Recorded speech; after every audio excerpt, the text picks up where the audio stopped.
So the new NSBU switch, when it comes out of the package, has this strap, the metal strap, and that puts it in neutral. So even if you don't have the metal strap, you can still line it up in neutral. You take these flats here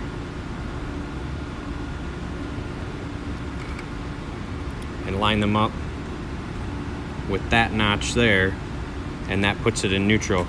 You can also have your laptop hooked up and spin this little insert until you're in neutral. Then you'll know you're at neutral with your NSBU. And it's the same on the single connectors. The single connector NSBU switch has two small notches in the ring, and then it goes and lines up with a notch up here, and that puts it in neutral.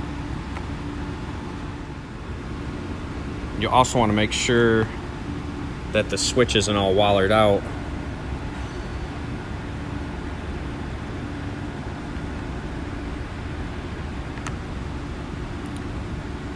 And make sure that when the shaft spins through here, that it's spinning this little clear style plastic insert. The shaft shouldn't ever spin freely of this insert. If it does, either the shaft is worn out or this little insert is wallered out and is not making good contact with the shaft. So